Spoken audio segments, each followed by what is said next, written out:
Good evening, everyone. Welcome.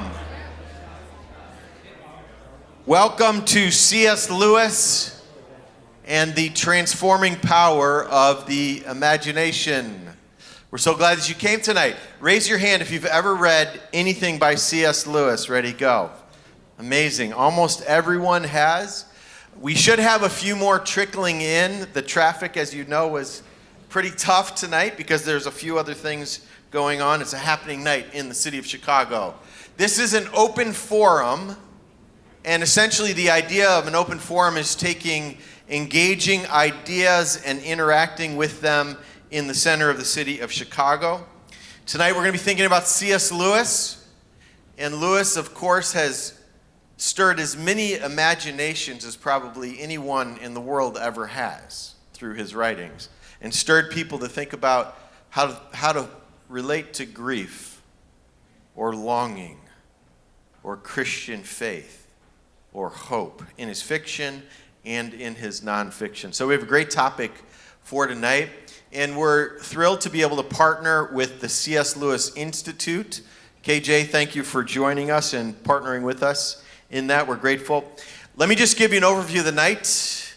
Dr. Jerry Root will come and give us a talk, a lecture, about 30 minutes.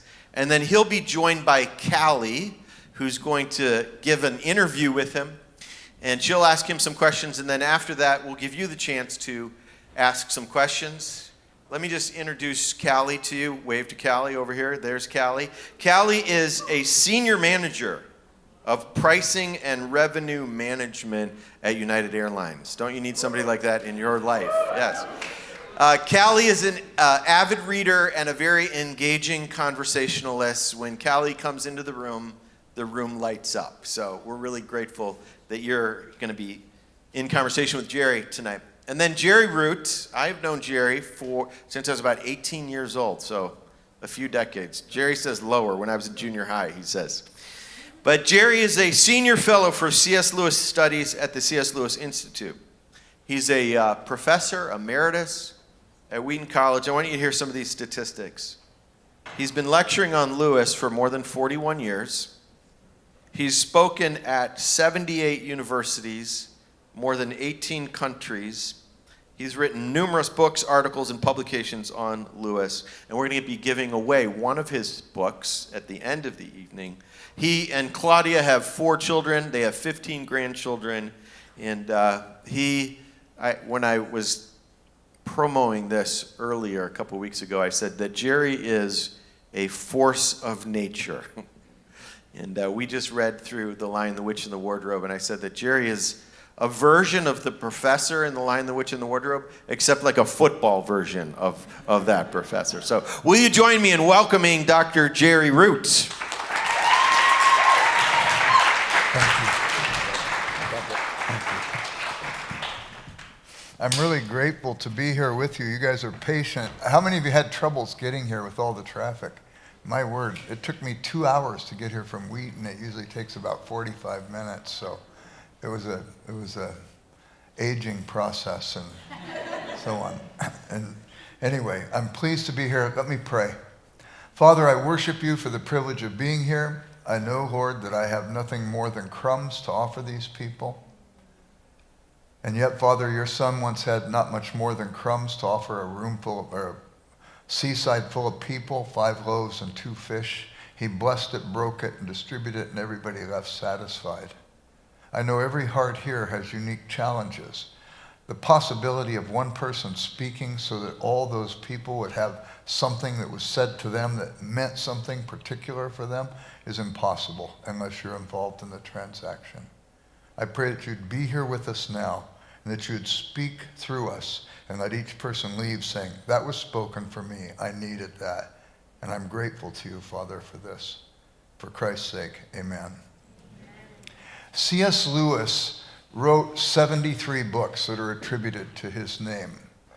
He wrote 56 in his lifetime, and the rest he wrote after he died.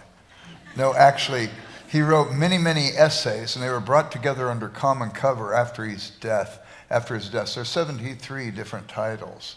And they can fall under 11 to 17 different literary genres, depending on how you count them. There's poetry, both narrative and lyric. There's Christian apologetics. There's philosophy. There's educational theory. There's literary criticism. There's literary history. There's children's books. There's science fiction. There are novels. There is satire. And we could go, there's religious devotion and so on. We could go on and on. But there's one thread that I would say keeps them all woven together, and that's the issue of the imagination. Lewis made this claim in a letter he wrote in 1955. The imaginative man in me is older, more continuously operative than, and in that sense more basic than either the religious writer or the critic. It was he who made me first attempt, with little success, to be a poet. It was he who, in response to the poetry of others, made me a critic, and in defense to that response, sometimes a critical controversialist. It was he, the imaginative man, who, after my conversion, led me to embody my religious beliefs in symbolical or mythopoeic forms, ranging from screw tape to a kind of theologized science fiction. And it was, of course, he who has brought me in these last few years to write this series of Narnian stories for children. Lewis says basically with his wide-ranging output, the thing that was common thread was the life of the imagination. To understand this, I think we have to make some distinctions and provide some definitions.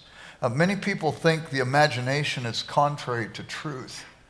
It could be used that way. Some might criticize by saying, oh, he lives in his imagination, which means he lives a delusional life.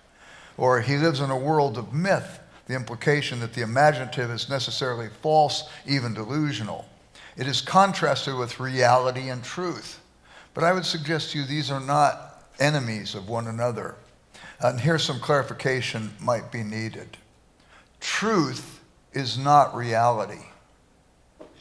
Truth is what I think about reality when I think accurately about it. If I say to you, this is a book, that's a true statement because there's a book there that validates the claim.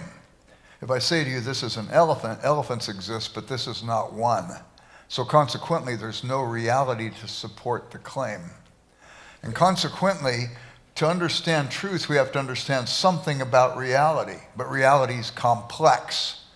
And oftentimes, reality is beyond our grasp. So what do we do to move from what we know into the regions that we don't know? The biggest idea in C.S. Lewis's writing is that reality is iconoclastic. An iconoclast is a person who breaks idols. I have an image of God. Let's say I hear a sermon and I read a book. I had a late night discussion with friends, something like this.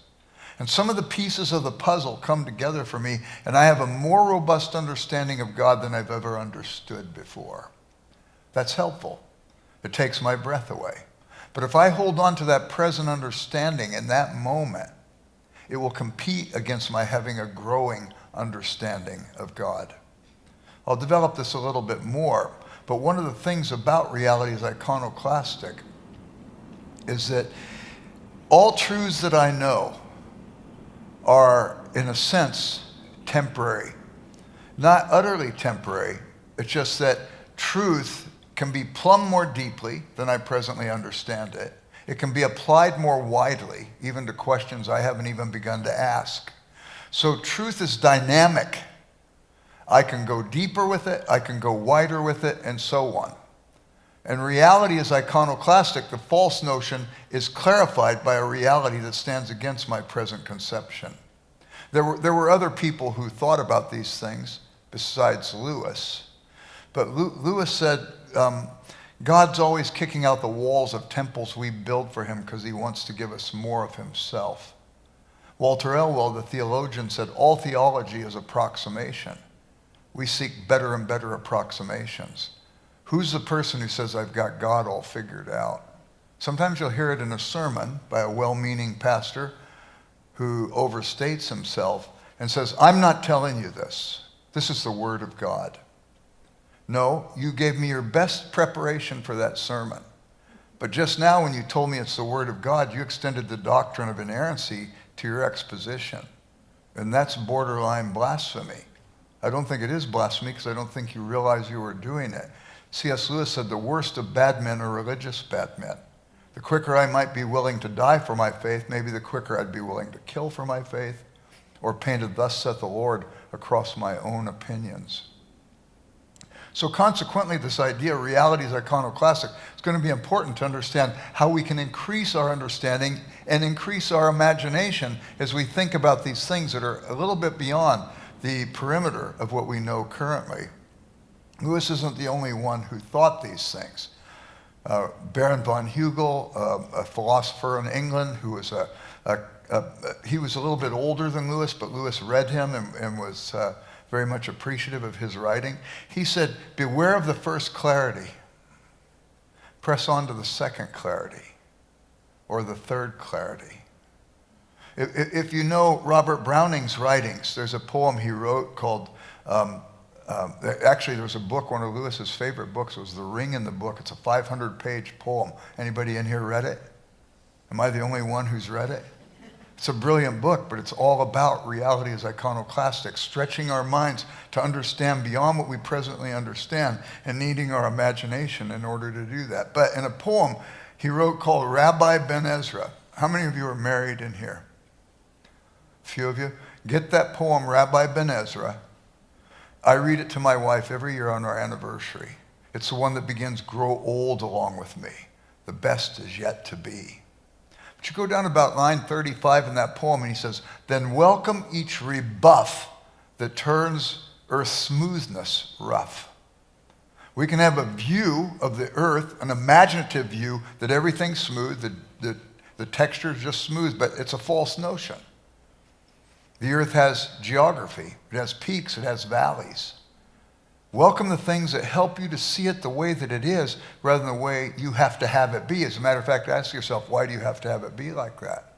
If you really want to understand, if you want to grow, if you want to have a sure word, even though you don't have a last word. Speak the sure word with confidence. Speak the sure word with humility, because there's more. And if you're going to lean into the more, there's going to be a need for the imagination. Another one is Tennyson, the poet, in his In Memoriam. He's talking about theological systems. He says, our little systems have their day. They have their day and cease to be. They are but broken lights of thee, and thou, O Lord, art more than they. I don't know about you. That's not a threat to my theology. It takes my breath away. I want more of God. I don't want my limited version of God. And then you've got Augustine in the Confessions. He said, the house of my soul is too small, O Lord. Enlarge it that you might enter in.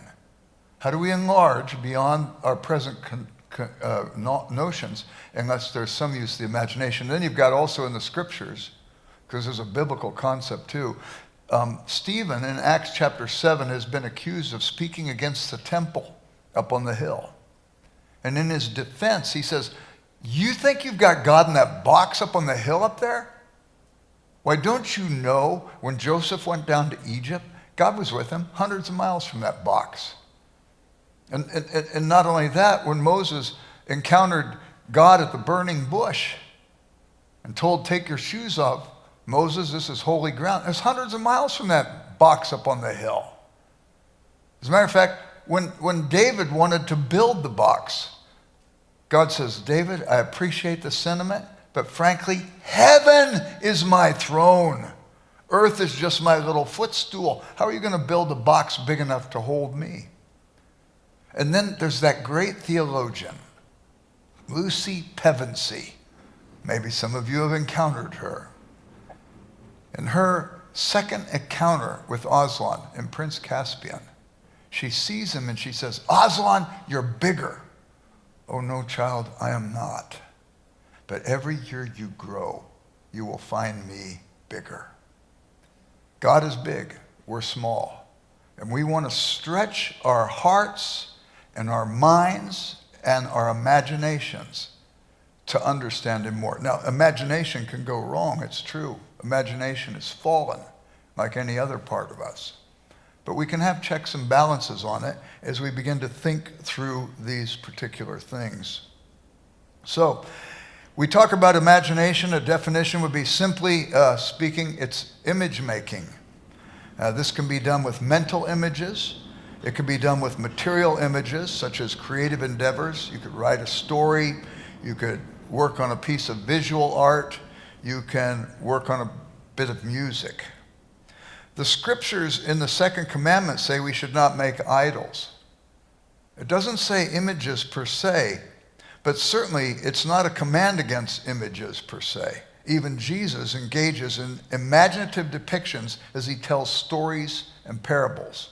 So whatever Exodus, the second law, means, it can't be incompatible with what Jesus did before his people.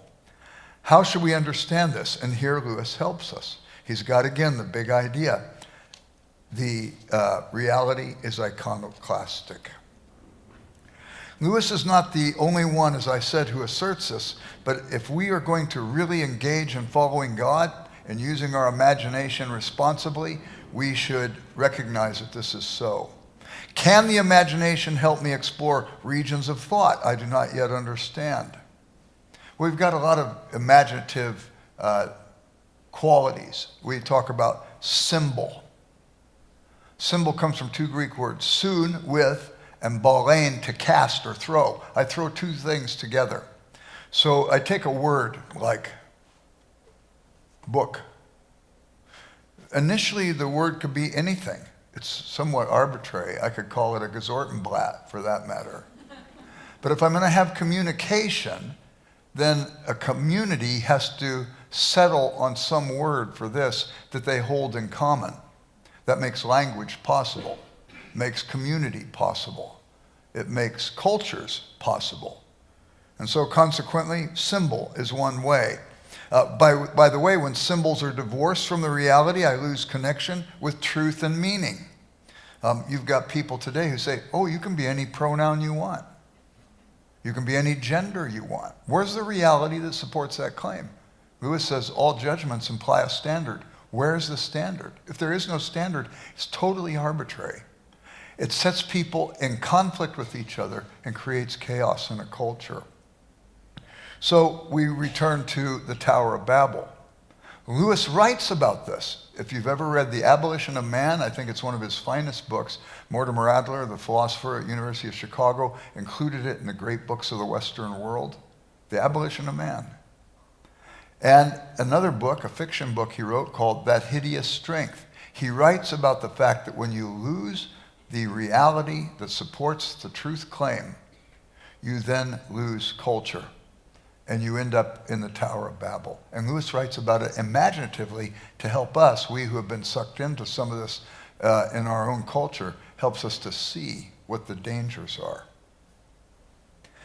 We use another word besides symbol, allegory. It comes from two Greek words, allos, another, and agora, marketplace. And so another marketplace. I'm telling a story here, but I want to depict something over here. So I tell it in another marketplace, allegory. Parable's another one. Comes from two Greek words. Matter of fact, I think all creation maybe came from two Greek words. Did you ever see my big fat Greek wedding? Remember how the one uncle says that? Parable, para, beside, and balein, to cast. I cast one thing alongside. What's a parable doing, though? It's an imaginative depiction, but it's different than an allegory. An allegory makes a lot of points. Parable's trying to make one point. And if you try to squeeze it into another literary form, you're going to mess up your interpretation. By and large, a parable means one thing. There are a couple of exceptions.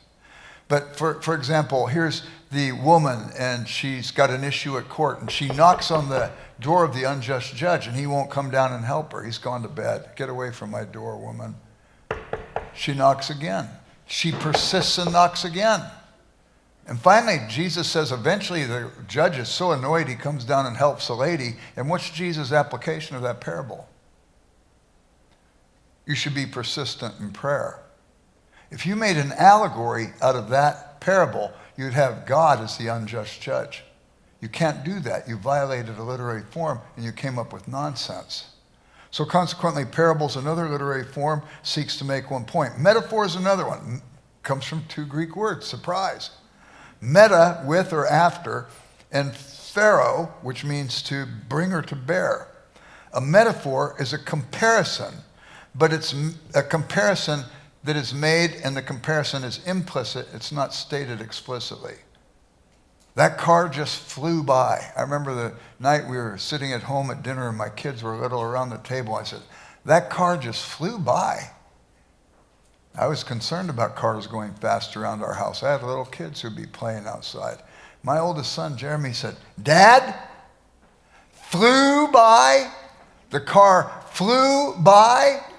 I said, oh yeah, Jeremy, that was a metaphor. What's a metaphor, Dad? Well, it's when there's a comparison that's implicit and not explicit and so on. And I said, are birds fast or slow? He said, oh, they're fast. They don't park up there. And I said, therefore, if birds are fast, if I say the car flew by, you get the idea that the car was like a bird. A couple days later, Claudia was going to go do something. I was watching one of the younger kids.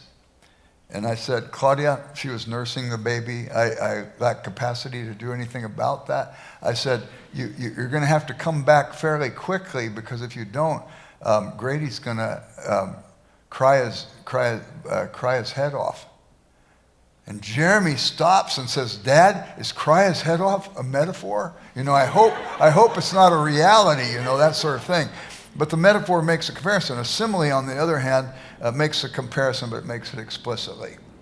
He's got a heart as big as all outdoors. Or he is like, and you use the words like and as to make it explicit. Why does this lack of understanding about the imagination and the lack of understanding about how language works and so on, why does this lack of understanding exist? I think there are people who are developmentally challenged or ignorant. Lewis writes of two kinds of metaphors. He says there's the pupil's metaphor. That's when a pupil doesn't understand. So he says, well, maybe as a simile it's like this, or maybe we could consider this. And they're stretching their understanding into regions unknown. But then Lewis says there's also the master's metaphor, where the teacher understands the concept, enters into the students and says, it works like this. And they give you an informed metaphor to help the student imaginally grasp. Now, Lewis, before he became a Christian, he said that he didn't think man could know God personally any more than Hamlet could know Shakespeare. It was an analogy he was casting. His good friend J.R.R. Tolkien says you've got it all wrong. You think that a character could break out of the play to get to know the author? No. But Shakespeare, the author, could have written himself into the play as a character and made the introduction between Hamlet and Shakespeare possible. Now, Lewis crafted that analogy as a pupil's metaphor, trying to stretch into an area he didn't know. Tolkien revisited it as a master's metaphor and clarified it so that Lewis could get his mind around it and enter into a region he hadn't yet experienced. Now, Lewis, when he writes about the imagination later, says that we've also got what he calls the transposition.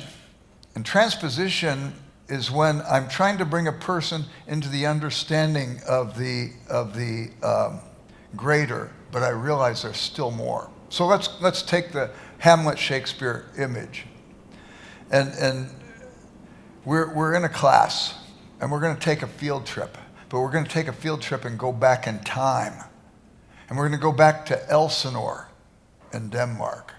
And we're going to go back into the court of the time when Hamlet is the prince. We put on our garb. Everybody in the court is talking about this weird set of circumstances. The king has died suddenly in the height of his strength. The crown didn't go to the crown prince Hamlet. It went to the king's brother, Hamlet's uncle, Claudius.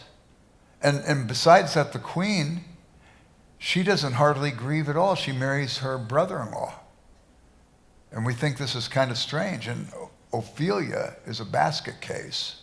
And some people say Hamlet is kind of mad, but there's a method to his madness. And we're talking about these things. And all of a sudden there appears before us this little guy with frizzy hair, an earring, little goatee. And he's wearing Elizabethan tights. And we say, who are you? And he says, I'm Shakespeare. And I knew that there were things that were troubling to you, and I just wanted to show up in this play that I'm writing and tell you everything's going to be okay. All the wrongs will be redressed and all that stuff. And what do we say to that little guy? Right. Yeah, sure. No matter how much we know, there's always more. And there's always something that's going to be misunderstood. And there's always going to, we can have the sure word, don't have to give up the sure word. But because we don't get the last word, we need to have the humility that's necessary to go even further and further and further. And that's what we want to do. The whole history of church has been like that. You have the scripture revealed, and then you have the councils. You have the Council of Nicaea. A lot of things were resolved at Nicaea. A lot of sure words came out of Nicaea. They didn't resolve them all. So then you have the Council of Constantinople, 381. A lot of things were resolved. Not everything was resolved. Then you have the Council of Chalcedon in 451. And all throughout church history, we have been growing in our imaginative understanding of who God is, how we approach him, and so on. And this is very, very important. It's the transposition. It's learning more. There's also other things that keep us challenged from understanding. Cultural blindness or groupthink. We talk in a vacuum all the time. I think I see this around in our culture so much. I was a student during the protests of the 1960s, during the Vietnam War. It was different then, though, than it is now. Because you'd be out with the protesters, and you had honest conversations with them. They had a point of view, you had a point of view, you engaged. Now, it's not that way. Somebody disagrees with you, and what do? They roll the eyes. They're dismissive. And so you can get into a cultural groupthink. What do you do about that? There's moral compromise. If you do a wrong thing, you come to a mystical moment. You can either repent of that wrong thing and get back on track, or you begin to rationalize and justify the wrong thing so you can continue on the behavior and not do anything about it. C.S. Lewis wrote, continued disobedience to conscience makes conscience blind. How do you break through to the person that has a blind conscience? And then there's also volitional and willful avoidance of anything that might challenge my current notions. C.S. Lewis wrote, if my religion is objective, then I must never avert my eyes from any element in it which seems puzzling or repellent. For it's precisely in the puzzling or repellent where I begin to discover what I do not yet know and need desperately to know. How can the imagination break through such willful blindness? George MacDonald, an author who influenced Lewis and a master of the imaginative life. Have any of you read any of his books? If you want to start at a place where you haven't read, you should read The Light Princess. It's Amelia Bedelia on steroids. So anyway, George MacDonald said, we do not have souls. We are souls. We have bodies. You tell a child he has a soul, he thinks like anything else he has. His lunch, his homework, his books, his coat, he could leave it behind while he goes off someplace else. MacDonald says, no, tell the child he is a soul and he has a body. And when he dies, he leaves his body behind like you leave clipped hair behind on a barbershop floor, those of you that still use barbershops. I don't need them as often. So what makes up the soul? The immaterial part of what it is to be human. I think if you want to talk afterwards, I could set forth clear arguments that could support the existence of the soul. But suffice it now to say, three traditional things we say are components of that immaterial part of our life.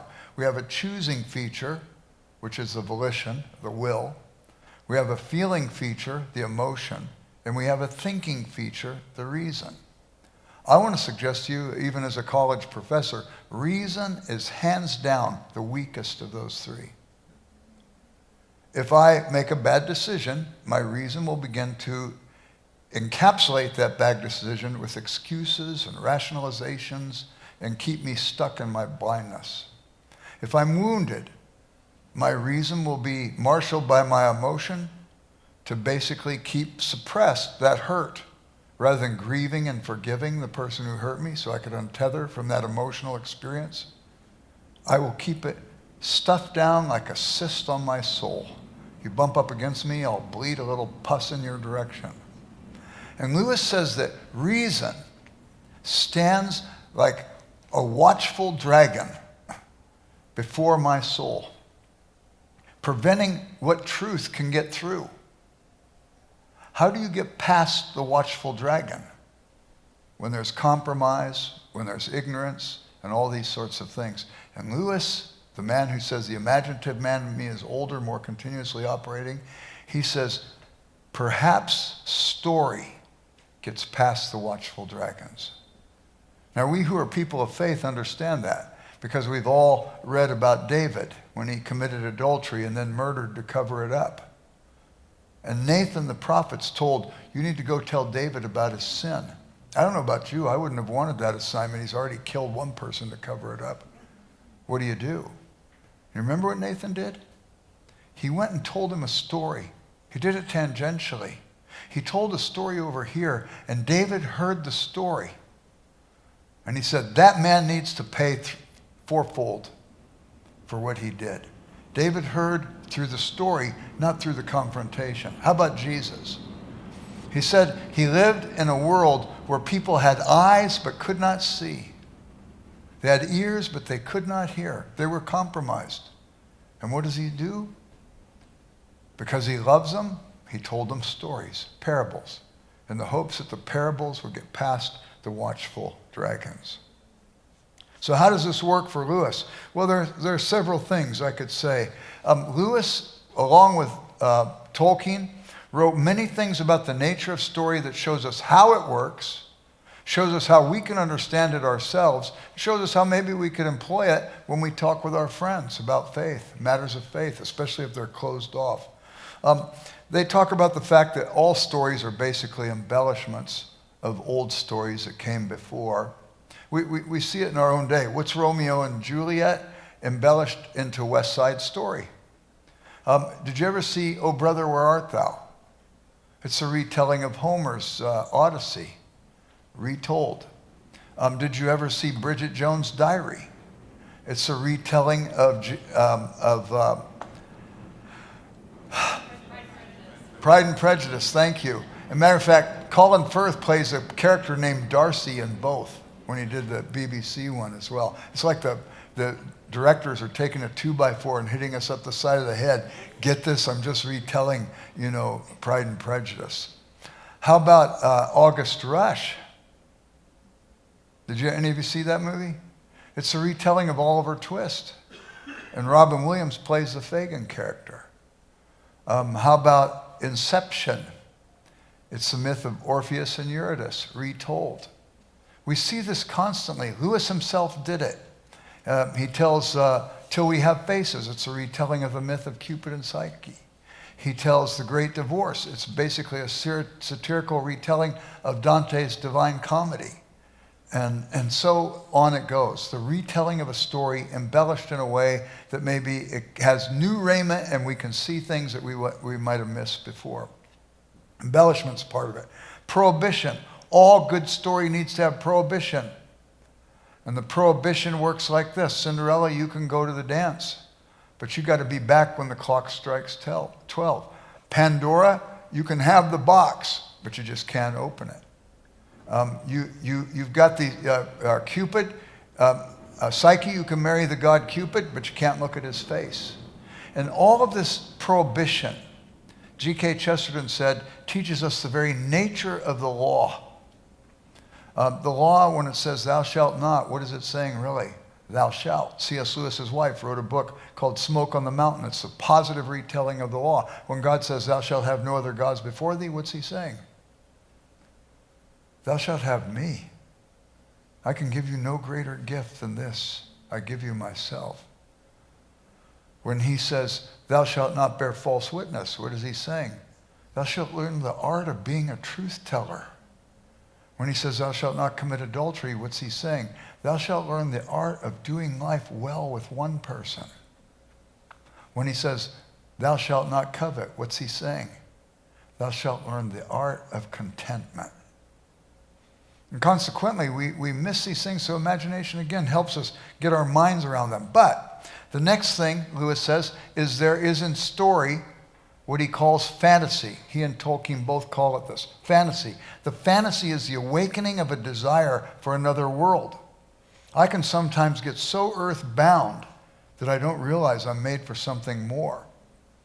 And so a child hears a good story. After hearing the good story, what does a child say at bedtime if it's a good story? Read it again. Why? They've just heard the story. They know the twists and turns of plot. But Lewis says he thinks it awakens in them a longing for the world of that story. And they want to hear it because they want to go there again. And it awakens in us the longing for the only other world we could ever really know, which is heaven.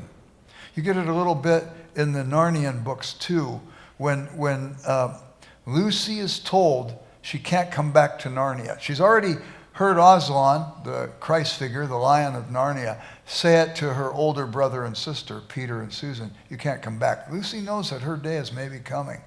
And Aslan says, Lucy, you won't be coming back to Narnia. And she weeps and she weeps.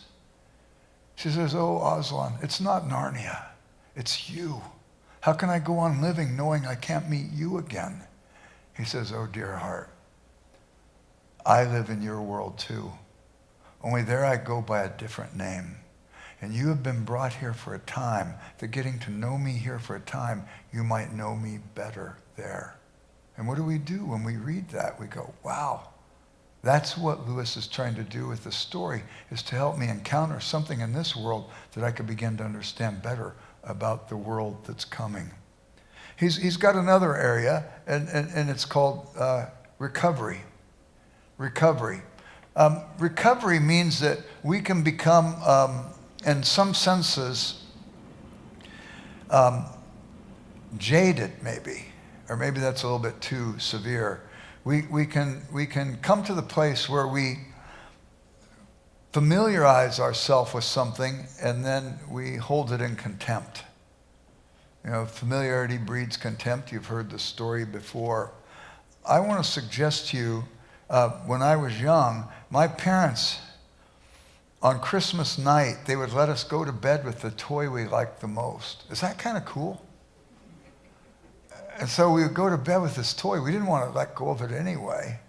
We certainly didn't want our siblings playing with it in the middle of the night.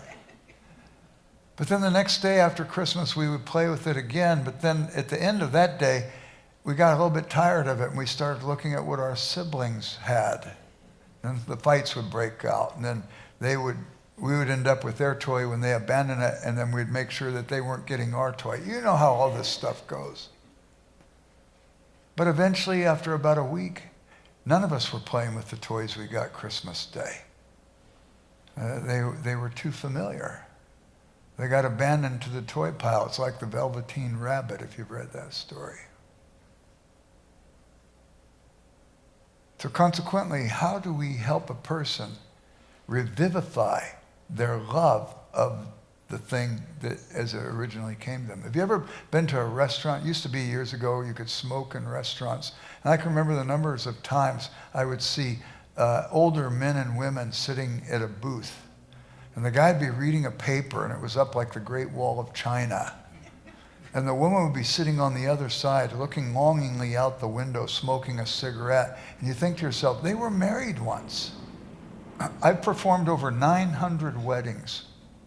I've never seen a couple up front getting ready to pledge their lives to each other where they weren't dreamingly looking at each other, longingly looking at each other. What happens when they get older? And how can we revivify? How can we regain the clear view? And Lewis calls this recovery. And I'll give you an example of it that I think is glorious. And it's in George MacDonald's beginning of The Princess and Goblin. The original way it was written has been edited out of the book. It's tragic. But I'll give it to you how it starts, and it will help you get your imagination around this idea of recovery. He starts to tell the story, and he's interrupted. So here it is. There once was a princess who, oh, but Mr. Author, why do you always talk about princesses? Well, because every little girl is a princess. You'll make them vain if you tell them that. Not if they understand what I mean. Well, what do you mean by a princess then? What do you mean by a princess? Well, I mean the daughter of a king. Very well then. Every little girl is a princess. And she's always at risk of acting as if she had grown up out of the mud. And that's why little girls need books about princesses told to them. Isn't that great? That's recovery. And that's a use of the imagination that helps us see with greater clarity. The other one is escape. And by this, Lewis doesn't mean escapist in literature. He means instead the flight of the deserter, not the psychological concept of escape from mounting troubles where you are. And here's how Lewis describes it. I'm going to read you. It's a rather long quote, but it's worth hearing. About once every 100 years, some wiseacre gets up and tries to banish the fairy tale. Perhaps I'd better say a few words in its defense as reading for children. It is accused of giving children a false impression of the world they live in, but I think no literature that children could read gives them less of a false impression. I think what profess to be realistic stories for children are far more likely to deceive them. I never expected the real world to be like the fairy tales. I think I did expect school to be like the school stories. The fantasies did not deceive me, the school stories did. All stories in which children have adventures and successes, which are possible in the sense that they do not break the laws of nature, but almost infinitely improbable, are in more danger than the fairy tales of raising false expectations. Do fairy tales teach children to retreat into a world of wish fulfillment fantasy in the technological, psychological sense of the word, instead of facing the problems of the real world? Now it is here that the problem becomes subtle. Let us lay again side by side the fairy tale with the school story or any other story which is labeled a boy's book or a girl's book, as distinct from a children's book. There's no doubt both arouse and imaginatively satisfy wishes. We long to go through the looking glass to reach the fairyland. We also long to be the immensely popular and successful schoolboy or schoolgirl, or the lucky boy or girl who discovers a spy's plot or rides the horse that none of the cowboys can manage. The two longings are very different. The second, especially when directed on something so close to school life, is ravenous and deadly serious. Its fulfillment on the level of imagination is in very truth compensatory. We run to it from the disappointments and humiliations of the real world. It sends us back to the real world undivinely discontented. For it is all flattery to the ego. The pleasure consists in picturing oneself the object of admiration. The other longing, that for fairyland, is very different. In a sense, a child does not long for fairyland as a boy longs to be the hero of the football team. Does anyone suppose that he really and prosaically longs for the dangers and discomforts of a fairy tale? Really wants dragons in contemporary England? It's not so. It would be much truer to say that fairyland arouses a longing for he knows not what. It stirs and troubles him to his lifelong enrichment with the dim sense of something beyond his reach, and far from dulling or emptying the actual world, gives it a new dimension of depth. He does not despise real woods because he has read of enchanted woods. The reading makes all real woods a little enchanted. This is a special kind of longing. The boy reading the school story of the type I have in mind desires success and is unhappy once the book is over because he can't get it. The boy reading the fairy tale desires and is happy in the very fact of desiring, for his mind has not been concentrated on himself, as it often is in the more realistic story. He writes in another book, the two kinds of imagining are really distinguished by their mere taste. We can, if we are challenged, show differences in the content by pointing out that the self is absent from the one and present as the hero in the other. So this is escape. We want to escape out of this world that has us focused on self, that has us focused on self at the depreciation of others around us. So that's escape. And then another place where the imagination has much to say to us is in what Tolkien calls the realm of consolation, or what he calls the eucatastrophe, the catastrophe that comes around to the good end. And he says the fairy story and the imaginative use of the fairy story helps us see that this world is not the last, that there's something beyond, something greater, something that's coming. And there are many examples of this, but I will give you one quick one. If you've read The Voyage of the Dawn Treader, there's a place where Lucy and the people on the Dawn Treader come to this island. It's called the Island of the Voices. And they can hear the voices, and these people are kind of scramble-brained. You know, they're not very intelligent, they don't think, but they have spears. They can't see the spears, but they can feel the nudge of the spear. They think maybe we could fight them. They don't seem very intelligent, but how do you swing? Who do you swing at? They're invisible. So finally, they're told that there is a spell in the magician's house that will make them visible. And somebody has to go read the spell, but it has to be a girl. And there's only one girl in the group, and it's Lucy, and she bravely and courageously says, I'll go do it. So she goes into the magician's house. She can't see anybody. It's nerve-wracking. They told her, you go into this big hall, you come up the winding staircase, and you come to the library, and in the library you'll see the big book, the magician's book, on the table. She goes up, and her back is to the door, and that makes her nervous. She doesn't know if somebody's coming. The book is huge. She tries to open it, and she can't, but she sees it's got a clasp. She undoes the clasp, and she opens it, and it has a nice smell. And when you touch its pages, it tingles. And she sees it's written with thick calligraphy downstrokes, thin upstrokes. And she doesn't know where the spell is. And it's a massive book. She says, I could be here for hours. And she starts turning the pages, and as she does, she sees the manuscript is illuminated, and she can see illuminated in the margins what she's reading about in the book. She turns a page. How to collect a swarm of bees from a tree. How to make it rain if it hasn't rained in a long time. How to make it stop raining if it's raining too much. How to give a man a donkey's head like they did, or a horse's head like they did to poor Bottom in Midsummer Night's Dream. And she's reading all these things. And on the one on collecting bees, she sees in the margin a guy climbing a tree collecting a swarm of bees.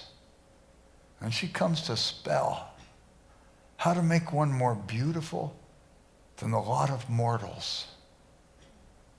She's been the less comely of the two sisters, Susan and Lucy. People always pay attention to Susan whenever they see her, and they kind of look past her.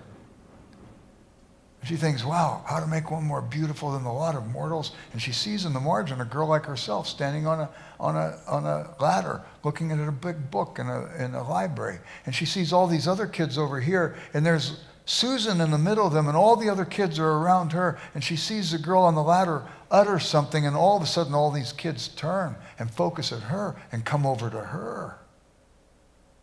And they want to be around her and not around Susan.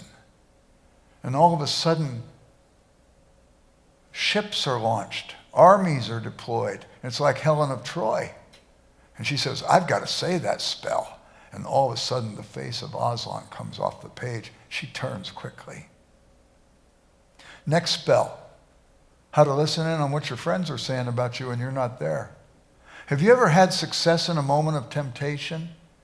And you avoided the temptation, but really if you thought about it, you didn't avoid it. Somebody came in the room at that moment.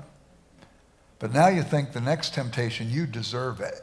And so she just jumps in without thinking and says the spell to make it possible for her to listen in what her friends are saying when she's not there. And all of a sudden she starts hearing clickety-clack, clickety-clack, clickety-clack, clickety-clack. It's a train. And she hears her best friend from school sitting in the train. She sees her arch enemy from school goading her best friend, trying to get her to say something nasty about Lucy. And even though her resistance is noble, she finally gives in and says something nasty about Lucy, and Lucy starts screaming at the book and starts weeping. And in her sorrow, she turns the page. The next spell is for the refreshment of the spirit. She's feeling pretty down. She reads the spell. It goes for 3 pages. At the end of the 3 pages, she says, that's the most beautiful story I've ever heard. I've got to hear it again. And she wants to go back and read it, but she finds from that spell you can only go forward, you can't go back. And the words begin to disappear on the page. She says, oh dear, this is a strange book. What was the story about? And what she remembers, it was about a hill and a tree and a cup and a sword. And it went for 3 pages. From that day on, whatever she thought was a good story was a story that reminded her of the story in the magician's book. She comes to the next spell, how to make things visible that are invisible. And she utters it, and as soon as she does, Aslan is right there, the Christ figure of the lion. Aslan, how did you get here? Did you not think I would abide by my own rules, dear heart? But you've been listening in where you shouldn't have listened in. She says, oh, Aslan, what would have happened if I wouldn't have said that spell? He says, nobody gets to find out what would have happened, but everybody can find out what will happen. But now come, let's go meet the master of this house. And she turns all the people visible. What was that? What was that about? The spell to make one more visible than the lot of mortals? That's the fall. That's the exaltation of self over all other things. The one, how to listen in to what your friends have said when you're not there, that's our own participation in the fall individually. And we feel so broken because of the messes we make of things. And here's the story of the imagination that brings us to the place of a eucatastrophe, a catastrophe that could come about to good. And she turns then willingly, hungry to have the brokenness fixed. And she comes to the spell for the refreshment of the Spirit. What's it about? A cup, the cup Jesus drank. A sword, the death he died. It's a green hill and a tree, Calvary. It goes on for 3 pages. You can only go forward from that thing. You can't go back. And she says to Aslan, Aslan, will you tell me about the story in the book? He says, oh dear heart, that's one story I'm going to tell you about over and over and over again. Now come, let's meet the master of this house. It's the eucatastrophe. It's the story that always occurs when we notice it in all kinds of film, books, and so on. And maybe in our interview time I could talk about places where this is manifest. But nevertheless, in using the imagination, it breaks us out of the dungeon of self and begins to open up our eyes to see truth. What truth can we attain in such a situation depends rigidly on 3 conditions when we consider the imagination. First, that the imagery should be originally well chosen. Be careful, because the imagination can be manipulative as well as nourishing and life-giving. Secondly, that we should apprehend the exact imagery. Thirdly, that we should know that the metaphor is just a metaphor. That metaphors misread as statements of fact are the sources of monstrous errors and need hardly be pointed out. We pursue the use of the imagination for clarity's sake, not to hide, but to exhibit. Anyway, there you go.